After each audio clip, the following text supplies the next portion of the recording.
While I was asleep, my daughter came into my room every night.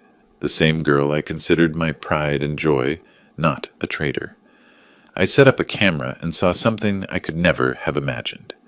Before we continue, please subscribe to the channel and write in the comments what time it is where you are now. I found my reading glasses on the dresser again, not where I'd left them, on the nightstand next to the lamp, beside the water glass I drank from every night before bed, but on the dresser across the room, resting against the wooden jewelry box that had belonged to my late wife. The bookmark in my novel had migrated 3 pages forward from where I'd stopped reading. This was the 4th morning in 2 weeks. I carried the glasses downstairs, my fingers tight around the frames. The kitchen smelled like burnt toast and cheap coffee. My daughter Irene stood at the counter, scrolling through her phone, still in her bathrobe, even though her salon shift started in an hour. She didn't look up when I entered. "Someone was in my room again last night," I said. "My glasses were moved. The book—" "Dad, we've been through this." Her voice had edges I didn't recognize. "Nobody goes into your room." I set the glasses on the kitchen table between us. "Physical evidence. Then explain how they walked across the room by themselves." She finally looked at me, and there was something in her expression I couldn't name. Impatience, maybe. Or calculation. "Maybe you got up in the night and don't remember? You've been so tired lately." "I'd remember moving my own glasses." "That's exactly what worries me, Dad." She softened her tone, but it felt rehearsed. "That you don't remember." The back door opened, and my son-in-law Arthur walked in, bringing the humid Florida morning with him. He'd been out jogging, his gray t-shirt dark with sweat. He grabbed a bottle of water from the refrigerator and took a long drink, watching us over the rim. "Everything okay?" he asked, though his tone suggested he already knew the answer. "Rudolph thinks someone's been in his room," Irene said, not "Dad thinks." "Rudolph, when had that started?" Arthur leaned against the counter, assuming the posture of a concerned family member. "Rudolph, I don't mean to worry you, but these memory lapses, they're concerning. My uncle had similar symptoms, and—" "I'm not having memory lapses." I kept my voice level, Professor calm. "I know where I put my things." They exchanged a glance. Quick, barely a second, but I caught it. That silent communication that excluded me completely. A shared understanding. My analytical mind, the one that had spent 30 years teaching law and ethics at the university, recognized the pattern. I'd lectured about gaslighting in my philosophy of justice course. The goal is to make the victim doubt their own perception of reality. I'd written those words on the whiteboard 100 times. The irony wasn't lost on me. "After everything we've done for you, we just want to help you too," Arthur said, and something in the way he emphasized everything made my jaw tighten. I thought of the check I'd written 18 months ago. $35,000. Irene had called me crying, said Arthur's real estate agency was going under, debts piling up, they were going to lose their apartment. Family helps family. That's what I'd believed. That's what I'd told myself when I invited them to move into my house a year ago. Get back on their feet. Save money. Temporary arrangement. They never paid me back. Never mentioned it again. I felt that strange heaviness creeping over me, the exhaustion that had been plaguing me lately. My thoughts moved through mud. I wanted to argue, to demand answers, but the words wouldn't arrange themselves properly in my mind. Irene was watching me, and for just a moment, I saw something flicker across her face. Not concern, satisfaction. "Dad?" She reached for my arm. "Are you feeling okay? You look pale." I pulled away. "I'm fine." "Maybe you should rest," Arthur suggested it. "We'll handle breakfast." I wanted to fight, wanted to stand my ground and force the truth out of them, but I recognized a losing battle when I saw one. Without proof, I was just a confused old man arguing with his caregivers. That's what they were turning me into. Strategic retreat, regroup, gather evidence. "Maybe you're right," I said, and walked out of the kitchen. Back in my bedroom, I sat on the edge of my bed and stared at the nightstand. The water glass sat there, half full from last night.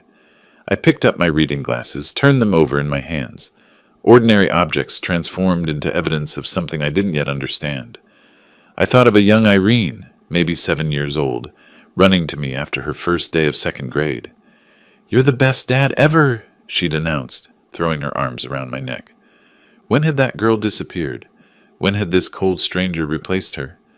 The photo on my dresser showed that little girl, gap-toothed and grinning. The frame was slightly crooked. I straightened it, my fingers lingering on the glass. If they were lying about small things, moved glasses, displaced bookmarks, what else were they lying about? And more importantly, why? I needed proof, and I knew exactly how to get it. 2 days later, my glasses were on the dresser again. I'd been meticulous the night before. Glasses on the nightstand, left side, next to the lamp. Bookmark on page 247 of the Grisham novel I was reading. Water glass filled exactly halfway, positioned 2 inches from the lamp base. I'd even taken a photo on my phone before turning off the light. Morning revealed the migration. Glasses by the jewelry box. Book open to page 251. Bookmark nowhere in sight. And the water glass, I studied it carefully, seemed lower than I remembered. Just slightly. Enough to notice if you were looking. I spent the day alone. Irene and Arthur both worked. Wouldn't be home until evening. I sat at my desk and opened my laptop, typed small hidden cameras motion sensor into the search bar. The results multiplied across the screen. Dozens of options, different sizes, different prices, different capabilities. I read reviews for an hour. Learned about resolution and battery life and memory card storage. Discovered that motion-activated cameras were common, affordable, legal to use in your own home. The paranoid had made them easy to buy. Around 2 in the afternoon, I drove to a Best Buy in Southgate, 20 minutes away. Far enough that I wouldn't run into anyone who knew me. I paid $89 cash for a camera the size of a thumb drive. The young clerk barely looked at me, just processed the transaction and handed me the bag. Back home, I locked my bedroom door and examined my purchase. The camera could record for 6 hours on motion activation. It had a memory card slot and a tiny lens that captured surprisingly clear footage, according to the box. I tested different positions. On the bookshelf, behind the lamp, tucked into the closet door frame. Nothing worked. The angles were wrong, or the camera was too visible, or the distance was too far. Then I looked at the photo frame on my dresser, the one with 8-year-old Irene grinning at me, her bicycle in the background, both of us covered in grass stains from her crash into my teaching her to ride. I'd picked her up, dusted her off. The best dad ever, she'd said again, even with scraped knees. The frame was thick enough, deep enough. I removed the back, adjusted the contents, and positioned the camera behind the photo, angled toward the nightstand. From the front, you couldn't see it. The lens peeked through a tiny gap between the frame and the wall. Perfect view of the water glass, the lamp, the entire nightstand surface. I reassembled everything and waited. Dinner that evening was tense. Irene had picked up Chinese takeout on her way home. We ate at the kitchen table, chopsticks clicking against paper containers, nobody talking. Arthur scrolled through his phone. Irene studied her nails. I pushed lo mein around my plate and thought about evidence, documentation, proof. Dad, I've been thinking, Irene said finally, about what we talked about the other day. Have you made that appointment with Dr. Reynolds? I looked up. What appointment? To get checked out. Your memory. We're worried about you. Arthur set down his phone. These things don't get better on their own, Rudolph. Catching problems early, that makes a difference. I remembered a case I'd consulted on 15 years ago. Elder financial abuse. The victim had documented everything. Bank statements, conversations, dates, and times. The defense attorney had argued it was all confusion, cognitive decline, misunderstanding. But documentation was everything. Without proof, it was just one person's word against another's. I'd told the prosecutor exactly that, and we'd won. Maybe you're both right, I said slowly. I'll think about it. Making an appointment. Irene's face brightened immediately. Too quickly. Relief flooded her features. That's good, Dad. That's really good. We just want you to be healthy. Of course, Arthur added. We're family. We look out for each other. I nodded and returned to my noodles. Let them think I was capitulating. Let them believe their gaslighting was working. The rest of the evening crawled past. I read in the living room while they watched television, the laugh track grating against my nerves. Around 10, I announced I was going to bed. Arthur barely acknowledged me. Irene called out goodnight without looking away from the screen. In my room, I checked the camera. The red light blinked once. Armed and ready. Motion sensor active. Memory card inserted. I straightened the photo frame one last time, making sure the angle hadn't shifted. Then I looked at the water glass on my nightstand. Same glass I'd used for 20 years. Same routine every night. Fill it halfway, drink it before bed, refill it in the morning. A habit so ingrained I'd never questioned it. Tonight, I questioned it. I left the glass untouched and climbed into bed. The camera watched from its hiding place behind my daughter's gap-toothed smile. Somewhere in the house, Irene and Arthur were preparing for sleep. Probably thinking I'd given up. Probably confident their manipulation was succeeding. I closed my eyes but didn't sleep deeply. Part of me wanted to catch them in the act. Wanted to wake up and confront them red-handed. But another part of me, the professor who'd taught criminal procedure for 3 decades, knew that patience produced better results than confrontation. Let the camera do its job. Let them think they were safe. Let them make mistakes.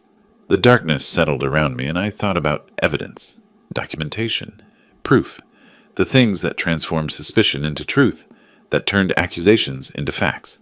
Tomorrow morning, I'd know. One way or another, I'd finally know what they were doing in my room while I slept. 5 nights passed with nothing to show for them.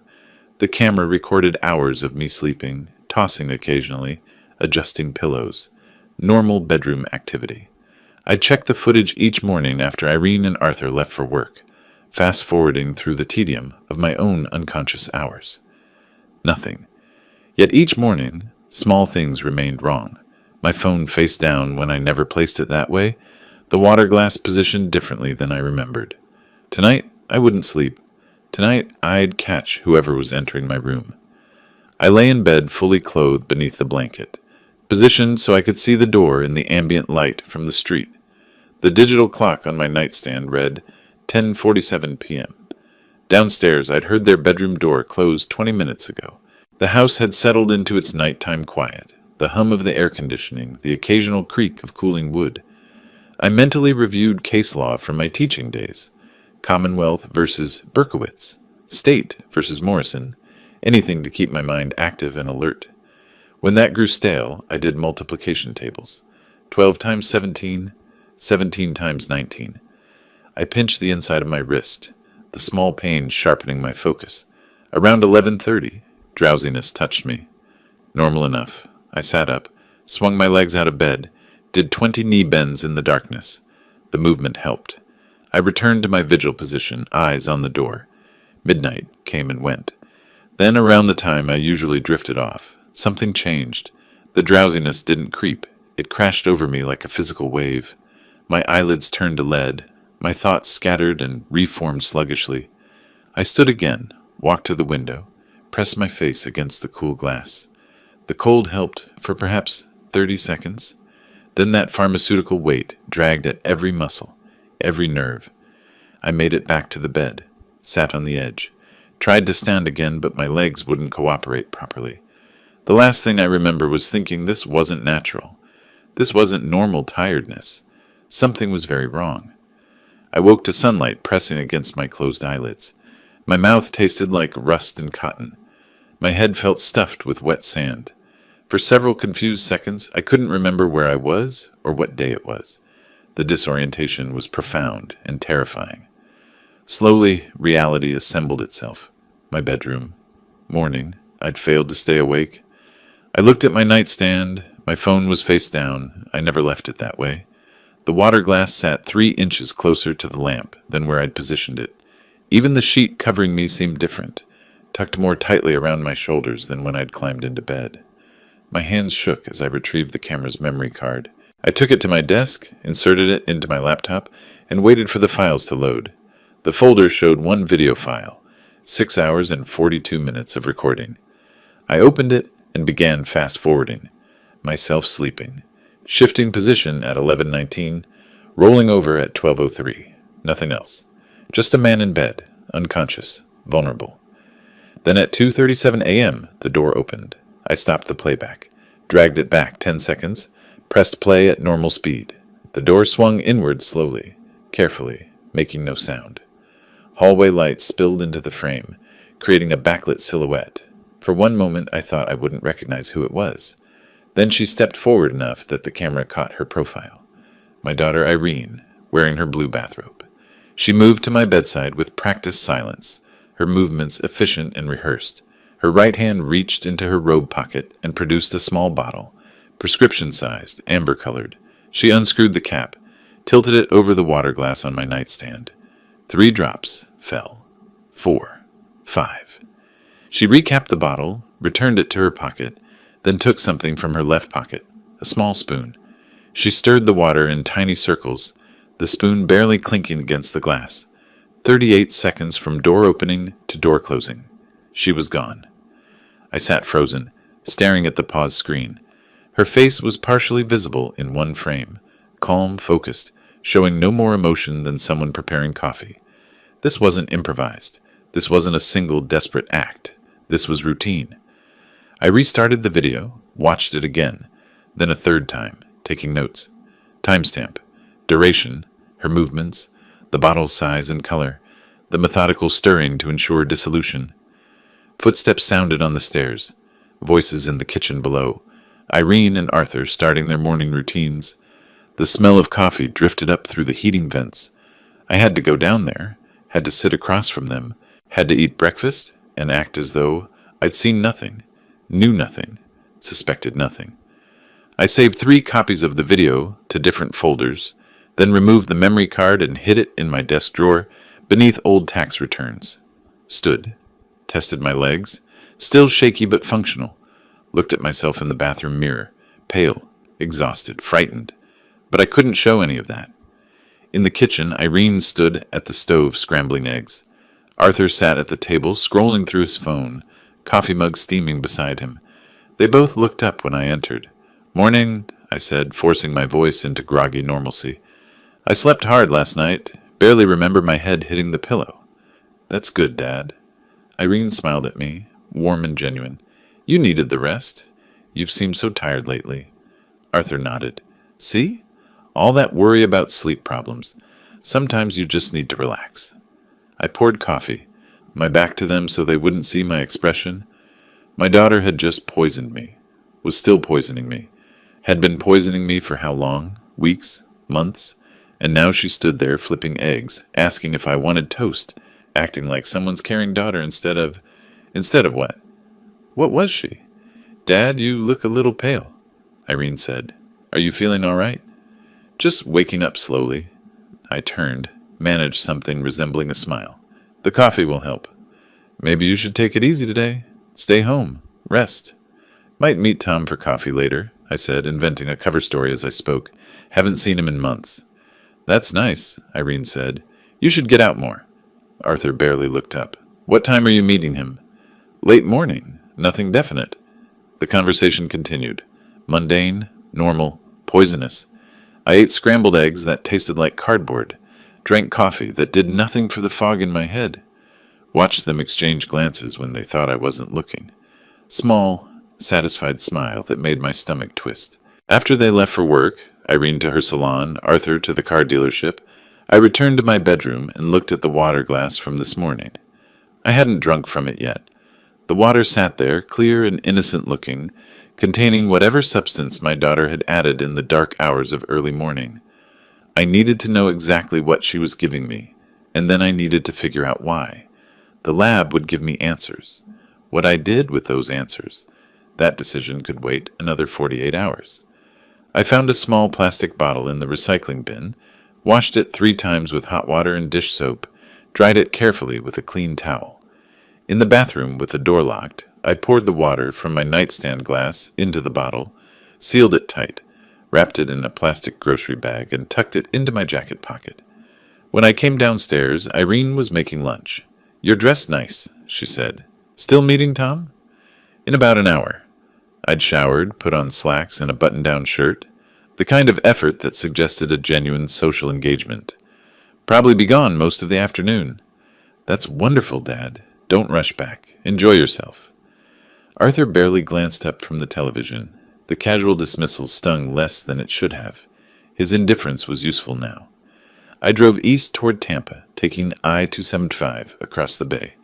The water sample sat in my jacket pocket like evidence in a trial, which I supposed it was, just premature. The prosecutor building his case before the defense even knew they'd been caught. Tampa Bay Medical Labs occupied the ground floor of a medical plaza off Dale Mabry Highway, 35 minutes from my house.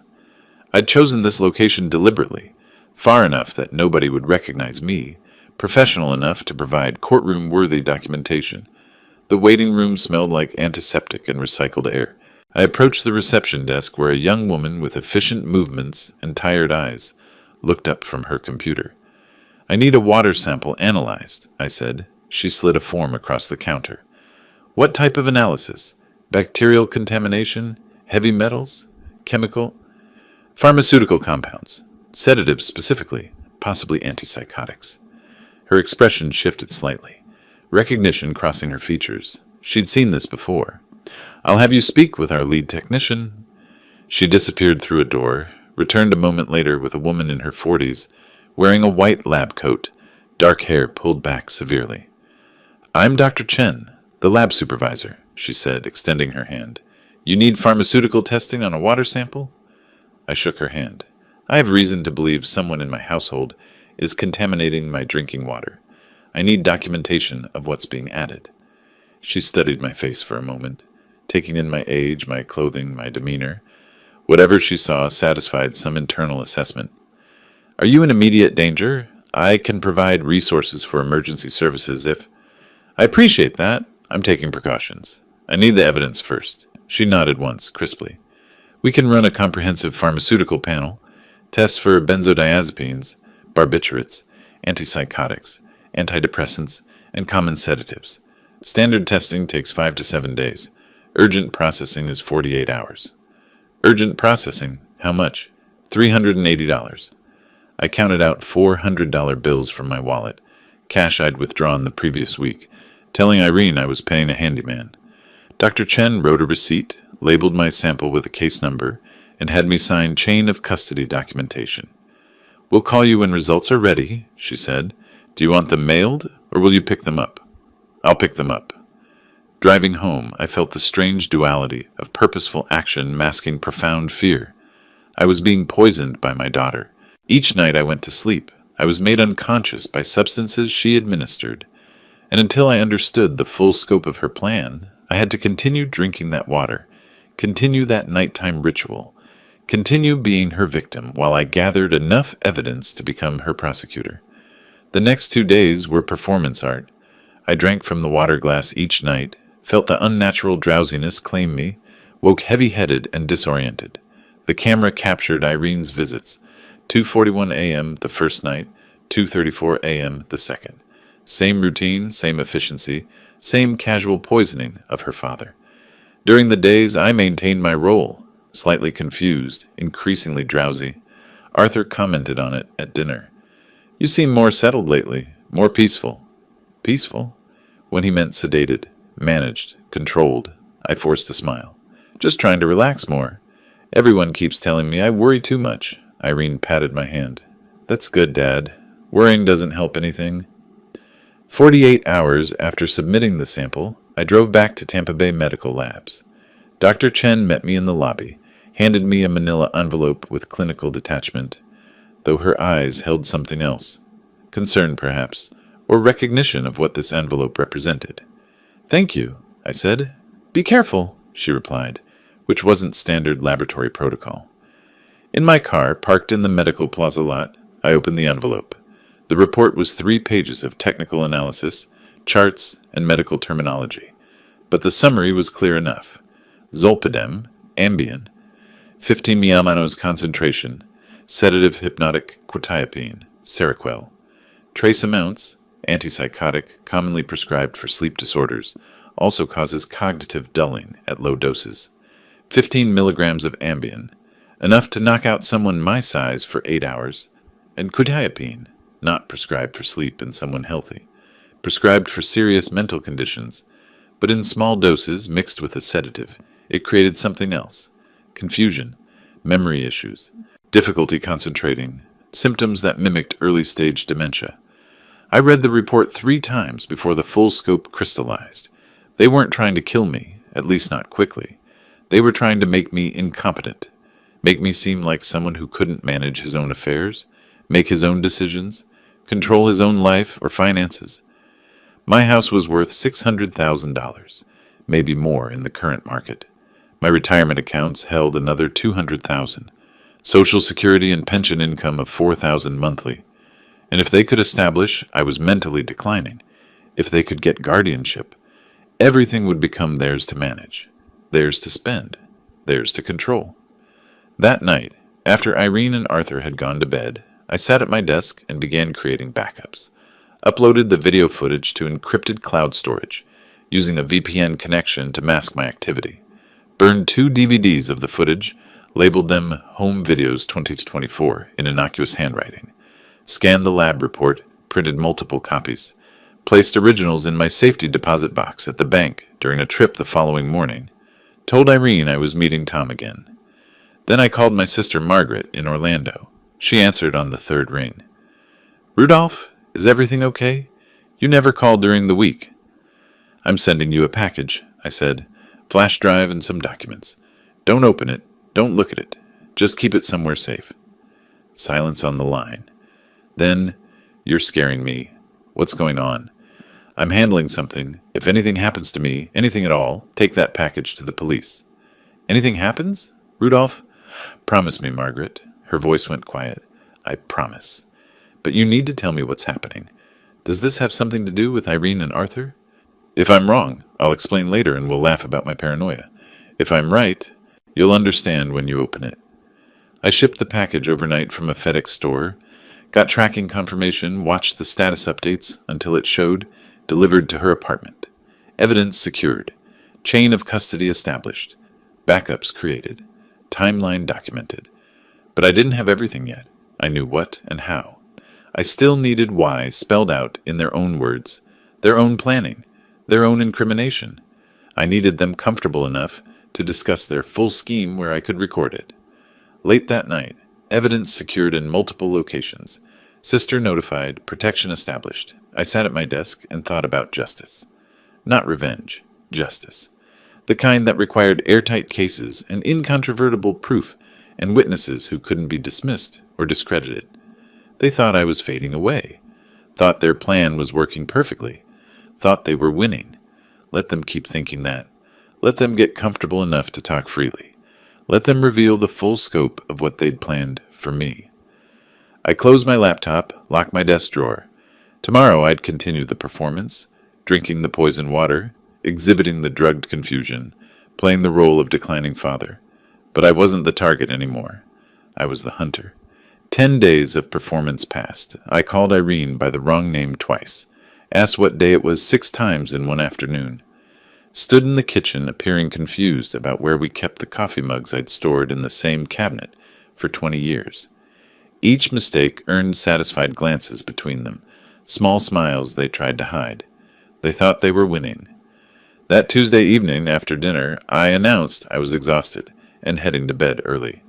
8:30 was absurdly early, but I made a show of being unsteady, gripping the back of my chair for support. "Are you feeling all right, Dad?" Irene's concern sounded almost genuine. "Just tired. So tired lately." I shuffled toward the stairs. In my bedroom, I waited 20 minutes until I heard them moving to the kitchen. Then I opened my door silently, positioned myself in the darkened hallway, where their voices carried clearly. I took out my phone, opened the voice recorder, pressed record, and listened.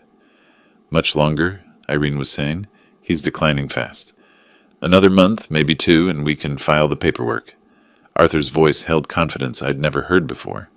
"The way he's going, any doctor will confirm he's incompetent." Silence. Then Irene, quieter. "But he's my father. This feels... Your father is sitting on over $500,000 in assets while we're drowning in debt." Arthur's frustration broke through. "The house alone is worth $520,000. His retirement accounts, his savings, it's all just sitting there. You promised this was safe, that nobody would know. Nobody will know. I researched this carefully. Zolpidem and quetiapine in these doses create perfect symptoms: confusion, memory loss, disorientation. Doctors will think it's early-stage dementia. These drugs don't show up on standard blood work.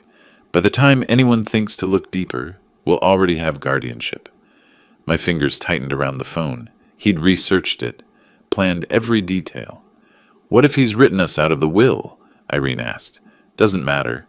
With guardianship, we control everything while he's alive, and he's named you as heir anyway. I checked the documents in his office last month. You went through his papers? How else do we plan this properly? He has no other children. Margaret is just a sister. She gets nothing. This is our future, Irene. Our only way out of this debt. A long pause. When Irene spoke again, her voice was smaller. Sometimes I think about before. When Dad used to help me with homework, or when he walked me down the aisle. This would destroy him if he knew. He won't know. That's the point. Arthur's coldness was absolute. And what's he going to do with all that money anyway? Die and leave it to some charity? We need it now. We earned it, dealing with him all these months. Another pause. Then, I suppose you're right. We don't have another option. We schedule him for that doctor's appointment in 2 weeks, get the medical documentation, then we file. Another month after that, and everything is ours.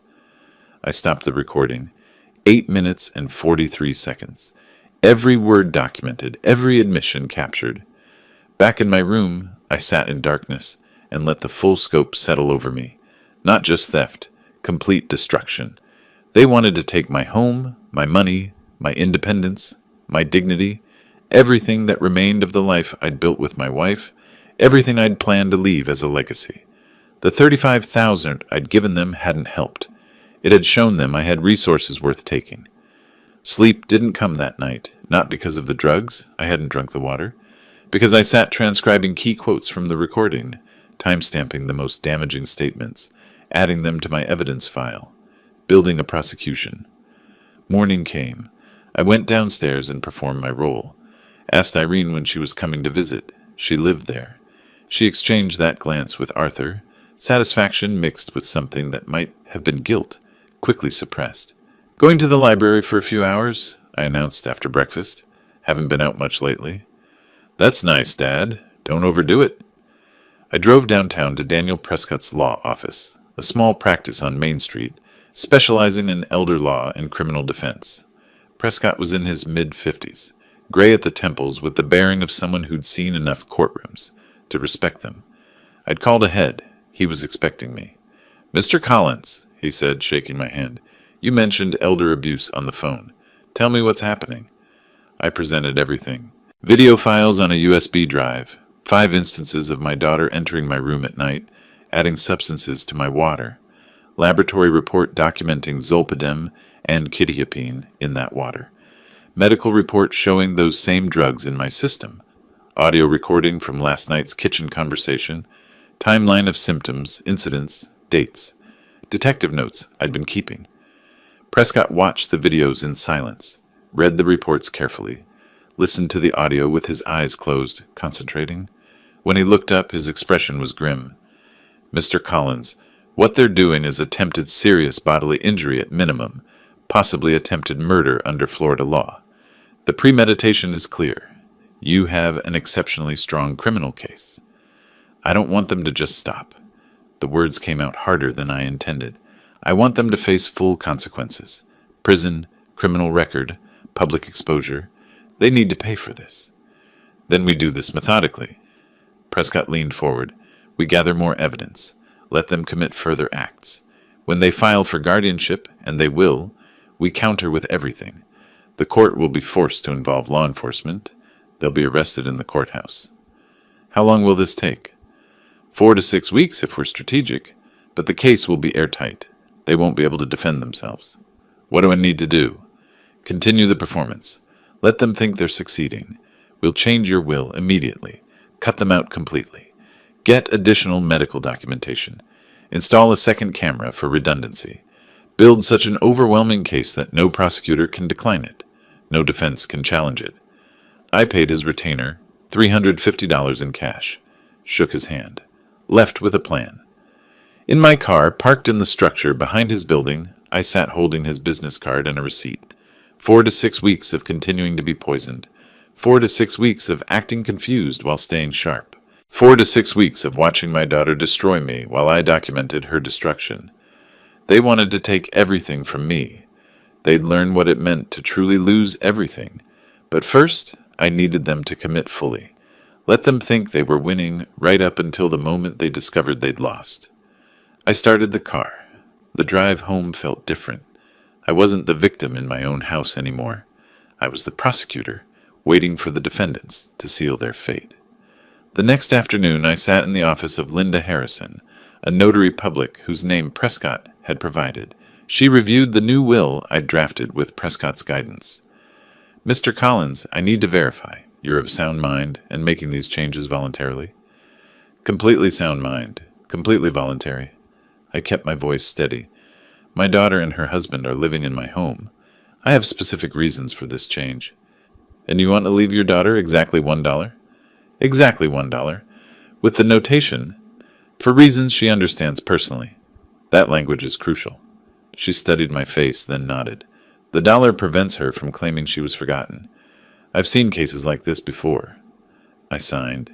2 witnesses from her office signed. She applied her seal. My sister Margaret became the primary beneficiary of everything: the house, retirement accounts, all assets. Irene would receive $1 and the knowledge that I knew. 3 copies, one with Prescott, one in my safety deposit box at First National, one mailed to Margaret with instructions to open only if something happened to me. The first strike was complete. They just didn't know it yet. 3 days later, I drove to Tampa General Hospital for an appointment with Dr. Sarah Chen, a toxicologist Prescott recommended.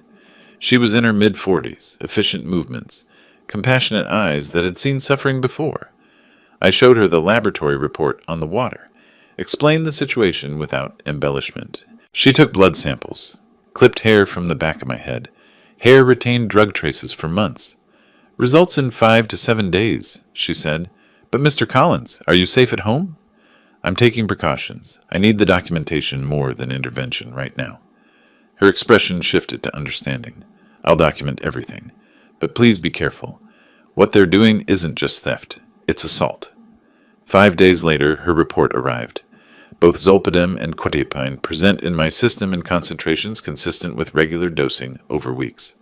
Her official statement: drug presence and concentration patterns consistent with external administration, not prescribed usage.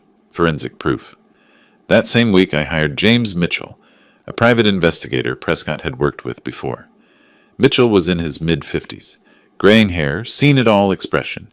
His office was a converted house in a commercial district, files stacked on every surface. "Elder financial abuse," he said when I explained. "I've worked a dozen cases. Your evidence is already strong. What do you need from me?" "Their financial situation, their communications, their planning, everything that shows motive and premeditation." "Give me 10 days and $1,200. I paid half up front.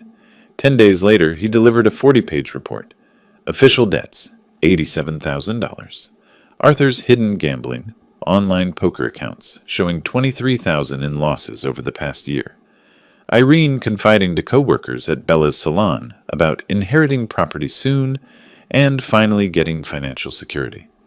Arthur's browser history from public Wi-Fi, showing searches for Florida guardianship laws and how to prove incompetency. "They've been planning this for months," Mitchell said. "Maybe longer. Your son-in-law has a serious problem. The gambling losses alone. The $35,000 I gave them probably went straight to his poker accounts." "Probably." Mitchell closed the folder. "You're building a prosecution-level case. This isn't just evidence. This is a narrative." That night, after Irene completed her routine, entering my room at 2:40 a.m., adding drops to my water, stirring carefully, I installed a second camera. This one went inside a decorative bookend on my shelf, different angle, overlooking the bed from another direction. Redundancy. If they discovered one camera, the other survived. Over the next week, I captured 3 more instances. Total now, 5 separate video recordings spanning different dates. Pattern, premeditation, incontrovertible proof. Every night, I drank the drugged water. Every morning, I woke heavy-headed and genuinely tired. Dr. Chen's warnings echoed: liver damage, cognitive effects, dependency risks. The performance was taking a real toll, but I continued. At dinner one evening, I made my confusion more pronounced. "Irene, when is your mother coming home? I thought she was just at the store." She glanced at Arthur before responding, voice gentle. "Dad, Mom passed away years ago, remember?" I let genuine confusion cross my face. "Oh, yes, I forgot for a moment. Sorry." Arthur barely concealed his satisfaction. "It's okay, Rudolph. These things happen. Maybe you should rest after dinner." I nodded slowly. "Yes, I am tired. Very tired." They think I'm gone, I thought, leaving the table. They think they've already won. In 3 weeks, they'd learn what it means to lose everything. Throughout this period, I met regularly with Prescott. Each time, I brought new evidence, another video file, the detective's report, medical documentation, photographs of Arthur's laptop screen showing his research. We now have video evidence of 5 separate poisoning instances, Prescott summarized during our 4th meeting. Laboratory analysis of the water. Medical tests proving those drugs are in your system from external sources. Private investigator report documenting motive and desperation. Audio recording of them discussing the plan. "This is overwhelming." When do we strike? When they file for guardianship. Let them commit fully. They'll hire an attorney. Submit documentation. File court papers. The moment those papers are filed, we counter with everything. The court will have no choice but to involve law enforcement. How much longer? Based on their timeline, 2 to 3 weeks. Can you maintain the performance? I've maintained it this long. I can last another month if needed. Good, because when we move decisively. They won't see it coming until it's already over. By early May, everything was ready. Multiple copies of all evidence, backed up in cloud storage, secured in my safety deposit box, sent to Margaret. Medical proof, financial motive, video documentation, audio admission, detective findings, an overwhelming prosecution-ready case. Late one night, sitting at my desk after another drugged sleep, I reviewed the master timeline I'd created. Every incident documented, every piece of evidence cataloged, every witness identified. For 30 years, I taught ethics, taught that justice requires evidence, patience, perfect execution. Now I demonstrated. They were about to learn that the man they thought they'd destroyed was about to destroy them instead. Over the next week, I escalated my performance to levels that should have alarmed any genuine caregiver. On Tuesday, I walked 6 blocks to a coffee shop I'd never visited, sat there for an hour, then called Irene. "I'm not sure where I am. I went for a walk and I don't recognize this area." She arrived within 20 minutes, brought me home with her arm around my shoulders. Mrs. Patterson, our neighbor, watched from her driveway. Irene made sure she saw us. "Dad's been having more episodes like this," she told her loud enough for me to hear. Inside, Arthur waited. How lost was he? 6 blocks away, completely disoriented. Irene glanced at me with what might have been concern or calculation. "We need to move faster. He's ready." Thursday morning, I asked Irene 3 times what year it was. Called her Susan twice, my wife's name. Left the stove on after making coffee, stood in the kitchen appearing confused, until Arthur turned it off with exaggerated patience. Friday afternoon, Irene scheduled an emergency appointment with Dr. Reynolds, my family physician for the past decade. In his office, I gave my best performance yet. "Mr. Collins, can you tell me what brought you in today?" Dr. Reynolds asked, his weathered face creased with professional concern. I looked around the examination room as though seeing it for the first time. My daughter brought me. I'm not sure why." Irene stepped forward. "Doctor, I'm really worried. Over the past few weeks, Dad's decline has accelerated. He gets lost in the neighborhood, forgets my name, asks the same questions repeatedly. Yesterday, he asked when my mother was coming home. She passed away 8 years ago. Do you remember your wife passing away, Rudolph?" I paused, let my face struggle with the memory. "Yes, I think so. It's fuzzy sometimes." Reynolds conducted a basic cognitive assessment. When he asked me to remember 3 words, I deliberately forgot 2. When asked what year it was, I said 2023. When asked who the president was, I hesitated and guessed wrong. He wrote extensively in my chart, turned to Irene. "I'm noting significant cognitive concerns. Has he had any falls?" "Not yet. but I'm terrified he will. He shouldn't be living alone, but he insists he's fine. I don't know what to do. Reynolds prescribed neurological testing I would never attend. His documentation would be perfect for their guardianship petition. Perfect for my counter-evidence showing how they'd manipulated medical professionals. That afternoon, Arthur met with Gary Hendricks, an attorney whose office was above a dry cleaner on Tamiami Trail. I learned this later from Prescott's investigator. Hendricks charged $2,500 for basic guardianship cases, money Arthur borrowed from a payday loan at 25% interest. Your father-in-law is showing signs of dementia, Hendricks would have said, and you want guardianship to manage his affairs? Arthur would have nodded eagerly. He's not safe anymore. We've been living with him, keeping watch, but he needs legal structure, medical and financial decisions. Any opposition expected? Just his sister in Orlando, but she barely visits. We're the primary caregivers. It's well documented.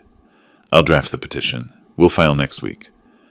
While Arthur made his arrangements, I drove to Prescott's office. We filed our own petition that same day. Emergency motion for protective order and criminal investigation. It included summaries of all evidence, videos, lab reports, medical documentation, audio recording. We requested that when their guardianship petition was filed, both cases be heard together and law enforcement be notified. The filing was sealed. They'd have no warning.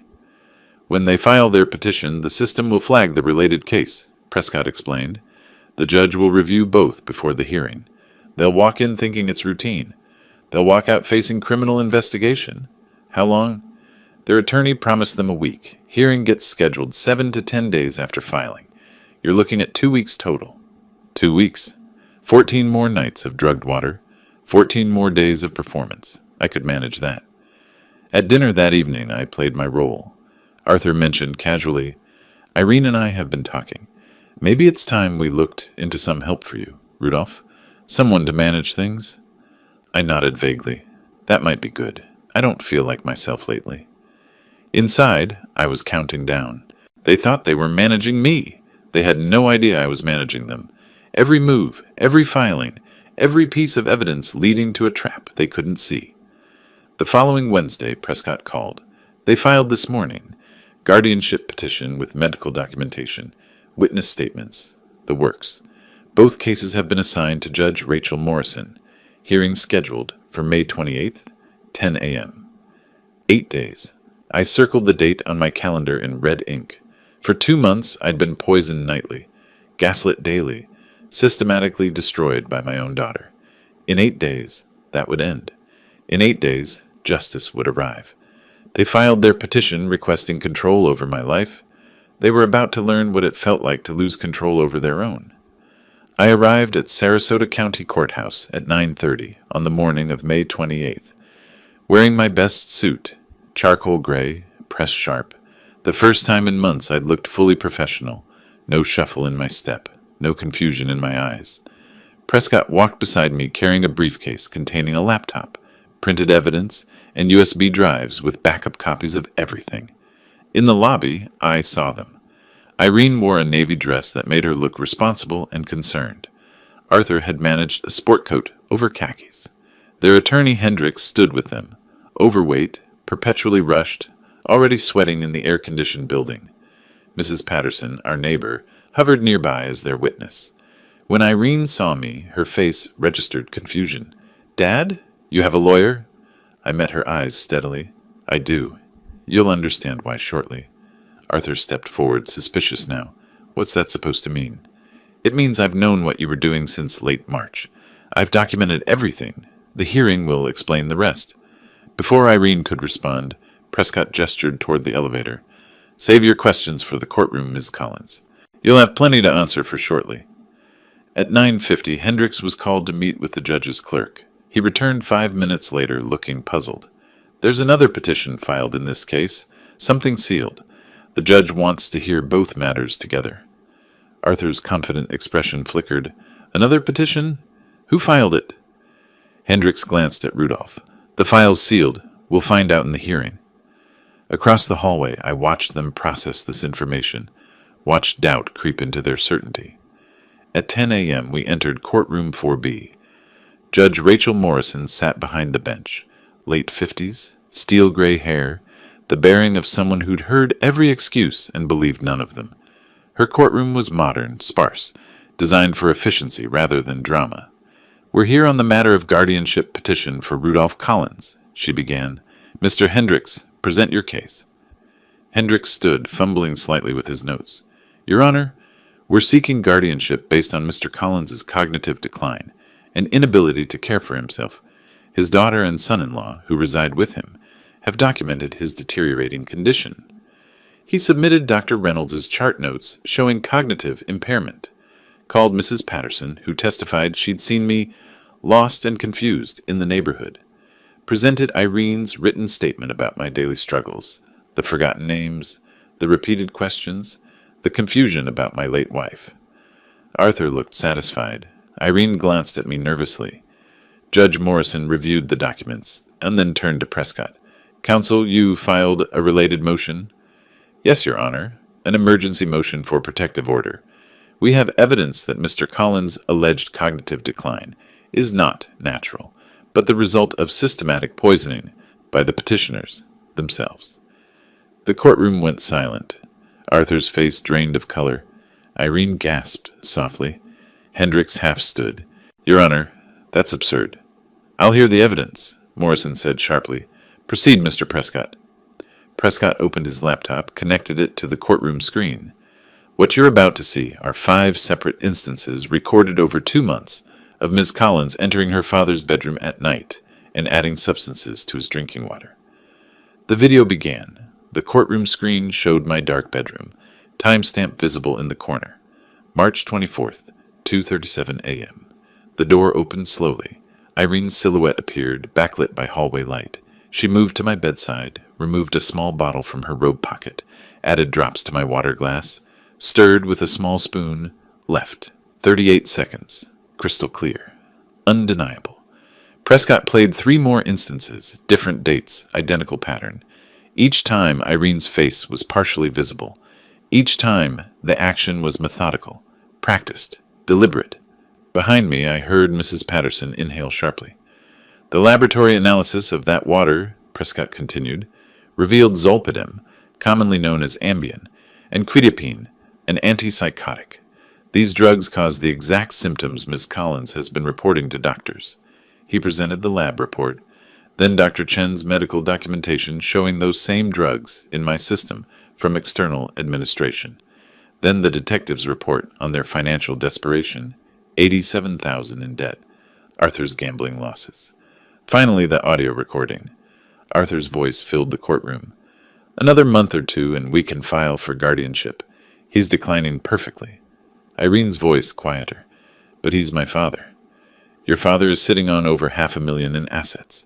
These drugs create symptoms doctors will think are dementia. We'll have control, we'll clear our debts, and he'll never know what happened." Judge Morrison's jaw tightened as the recording played. When it ended, she addressed them directly. "Ms. Collins, Mr. Martinez, is that you in the video and on the recording?" Irene's voice was barely audible. "Yes, but it wasn't supposed to hurt him. It was just to help him sleep." "Shut up," Arthur hissed at her. Morrison's expression hardened. "Based on this evidence, I am denying the guardianship petition. Mr. Collins is clearly of sound mind and has been the victim of a calculated scheme." She looked at the bailiff. "Contact the sheriff's office. I'm referring this matter immediately for criminal investigation." Arthur stood agitated. "This is insane. We were helping—" "Sit down, Mr. Martinez." Morrison's voice could have cut steel. "I'm issuing an emergency protective order. You are to have no contact with Mr. Collins. You are not to return to his residence. Sheriff's deputies will escort you to collect your belongings under supervision within 48 hours.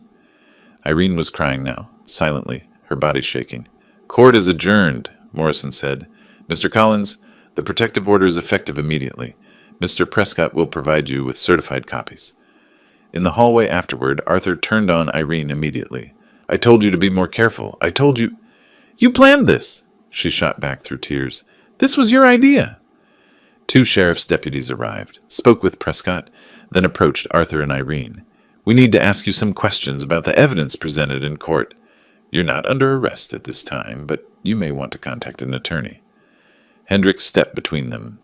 They're not answering questions without counsel. I don't handle criminal cases. You need to find a criminal defense attorney immediately. Prescott touched my arm. Let's go. On the courthouse steps, spring sunlight felt different than it had 2 hours earlier. Prescott asked, "How do you feel?" I looked back at the building. Inside, my daughter and her husband were being questioned by deputies about poisoning me for months, like justice just started. The state attorney will file charges within a week. They'll offer a plea deal or go to trial. Either way, they're facing years in prison.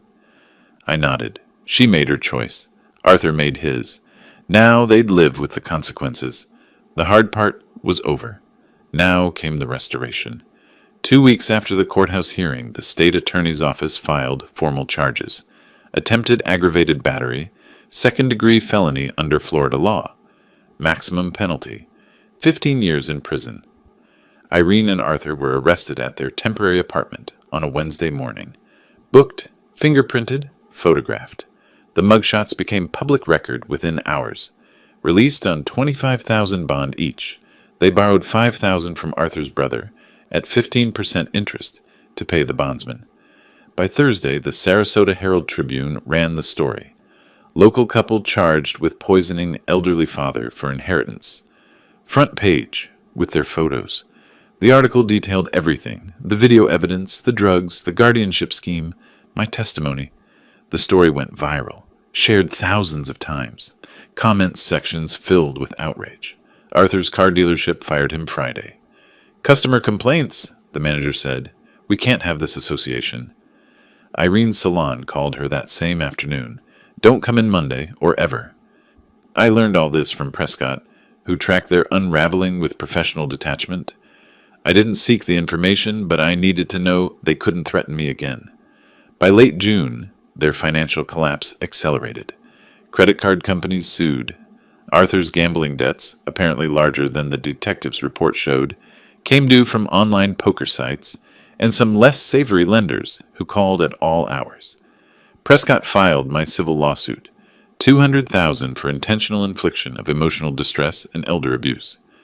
Unable to fight multiple legal battles, they filed bankruptcy. A trustee sold Arthur's car for $22,000, Irene's jewelry for $3,000. After secured creditors took their share, almost nothing remained. My civil judgment would survive the bankruptcy, following them for 20 years. The protective order's deadline arrived July 1st. Sheriff's deputies supervised their eviction from my house. I stood on the sidewalk with Prescott, watching them load a rental truck with their belongings. Irene's hands shook as she carried boxes. Arthur avoided looking at me entirely. When they finished, a deputy collected their keys. I entered my home, truly mine again, and immediately had the locks changed. Security system installed. Then I spent days cleaning, removing every trace of their presence, repainting, replacing furniture, reclaiming. They moved to a 2-bedroom apartment in a rough neighborhood, $950 a month, all they could afford with Arthur's brother's dwindling loan. Irene found work as a cashier at a discount grocery store, minimum wage, no background check.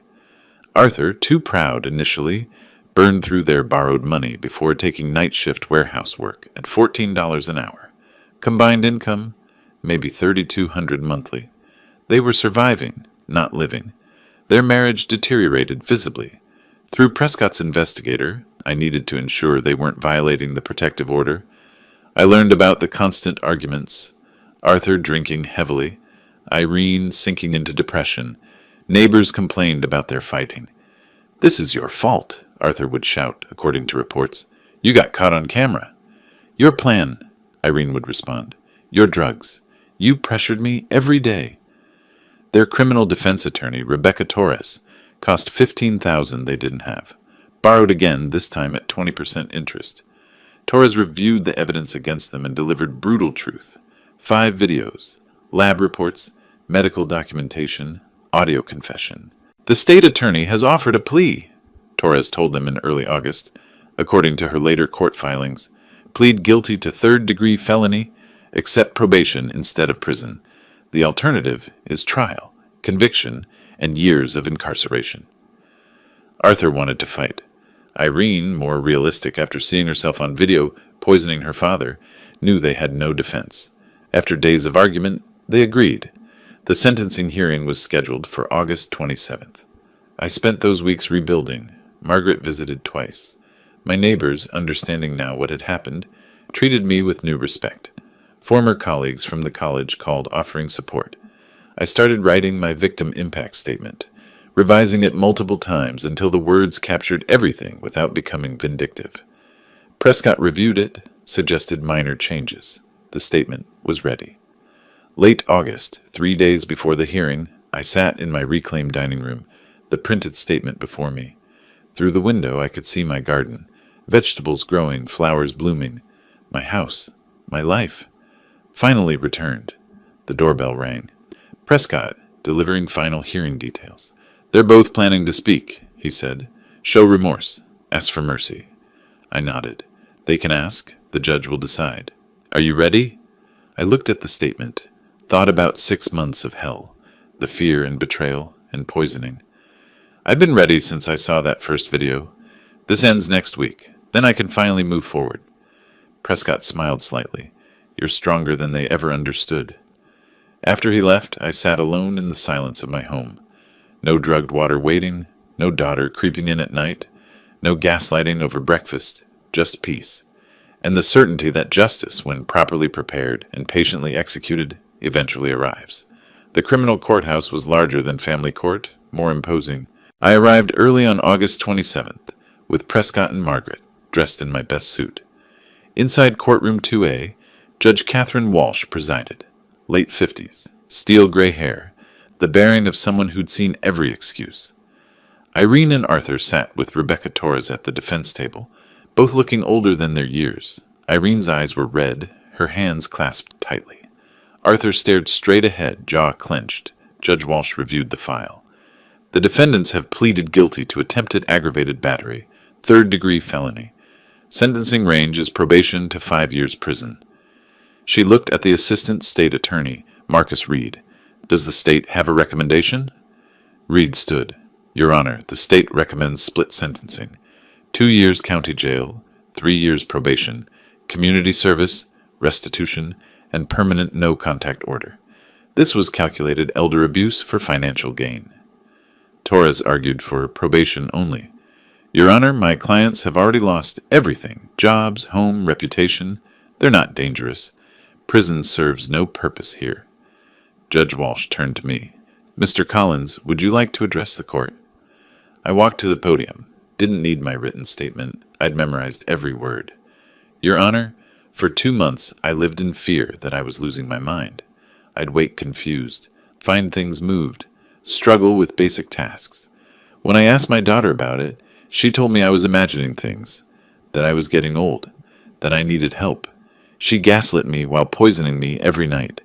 When I discovered the truth, saw the video of her adding drugs to my water, the betrayal was worse than the poisoning itself. This was my daughter, the child I'd raised, helped when she needed it, given $35,000 and opened my home to. She repaid my love with systematic abuse. They weren't just trying to steal money. They were trying to steal my competence, my independence, my autonomy.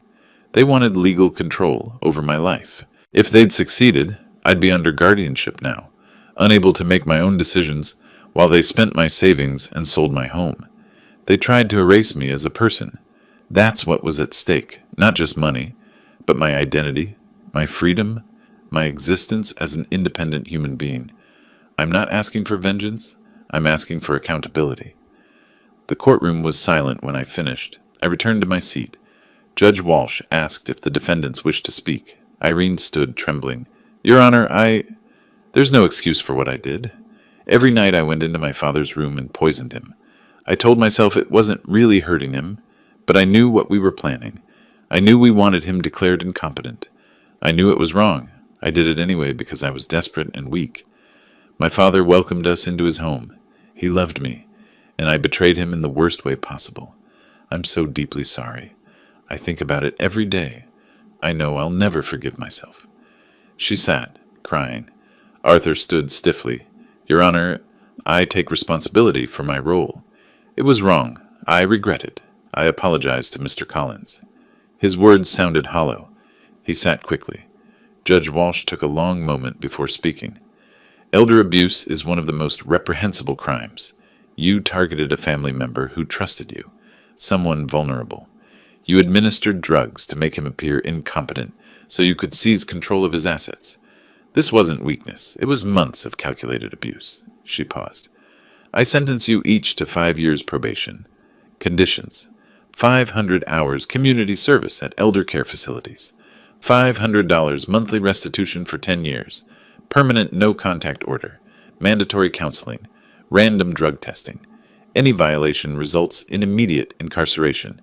You'll carry these felony convictions for life. These are the consequences of your choices. She banged the gavel. This court is adjourned.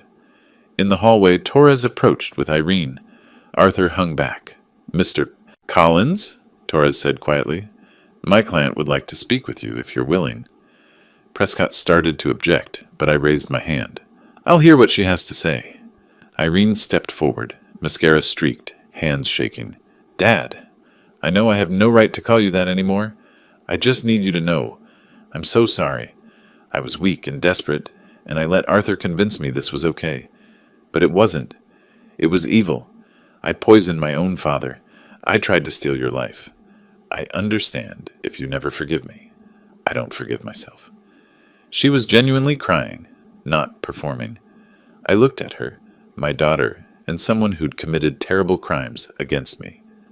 My response came measured, not cruel, but not comforting.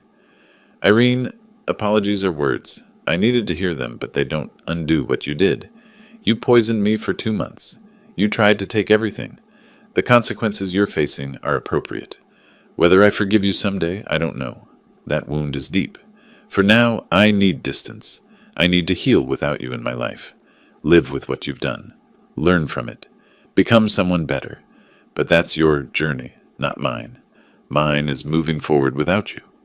I turned to Arthur, still standing back. And you don't even have the courage to apologize properly. I hope the next 10 years of payments remind you what greed costs. I walked away with Prescott and Margaret. Didn't look back. Behind me, Irene was crying. Arthur stared at the floor. Outside, September sunshine felt different than it had 6 months ago. Margaret squeezed my hand. You did it. We did it, I corrected. I couldn't have done it alone. 3 weeks later, mid-September, I sat on my back patio with Margaret, glasses of wine catching the sunset. The garden was lush. The house glowed with warm light. In the distance, neighbors' laughter carried on the evening air. What's next? Margaret asked. I thought about my new routine, the seminars I now taught twice weekly at the community center.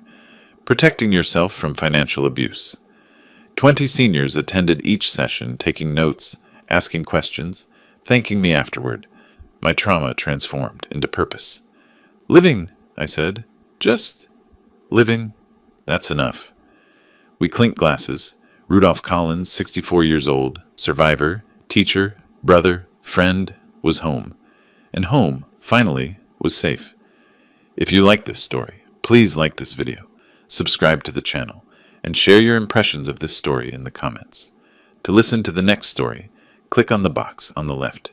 Thank you for watching.